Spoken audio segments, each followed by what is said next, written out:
Fighter jets found a plane with no one at the controls. Somewhere above the Greek islands, a Boeing 737 was flying itself. Not because anyone told it to, because no one was left to tell it anything. All 121 on board were unconscious. 2 fighter jets pulled alongside to see why the airliner wasn't answering. Captain's seat, empty. Co-pilot slumped over the controls. In the back, one person was still breathing, about to attempt something no flight attendant ever has.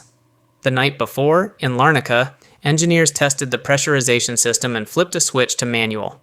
They forgot to flip it back. Nobody caught it. Not the engineers, not the crew boarding Helios Flight 522 next morning for Athens, then Prague. As the plane climbed on August 14, 2005, the cabin never pressurized. An alarm sounded, but that exact tone was shared by 2 different warnings. One meant a takeoff error. The other meant the cabin was losing pressure. Trained to hear the first, the pilots radioed in what sounded like a cooling problem and kept climbing. At 14,000 feet, oxygen masks dropped automatically. Hypoxia doesn't announce itself. It switches off judgment first, then consciousness, while making you feel strangely fine. By the time Flight 522 leveled off at 34,000 feet, higher than Everest, everyone aboard had gone silent, cockpit included. The plane didn't fall. It flew perfectly, climbing, heading for Athens, then holding exactly as programmed, circling 6 times for nearly an hour, quietly burning fuel it would soon need. Controllers lost contact for over 30 minutes.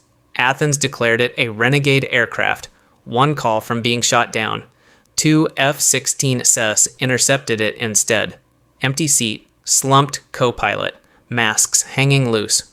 No fire, no hijacking, just a plane flying itself in circles. Then someone moved.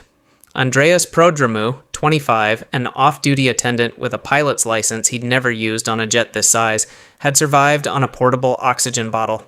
He reached the cockpit, worked the radio, sent maydays that were finally heard. It wasn't enough. The flight had been airborne nearly 3 hours, twice its scheduled time. The engines flamed out one by one. The 737 went down near Athens. No survivors. All 121 were lost, the deadliest air disaster in Greek history, traced to 1 switch and 1 alarm that spoke 2 languages at once. Every 737 since carries the fix in its wiring. What would you have done in that cockpit?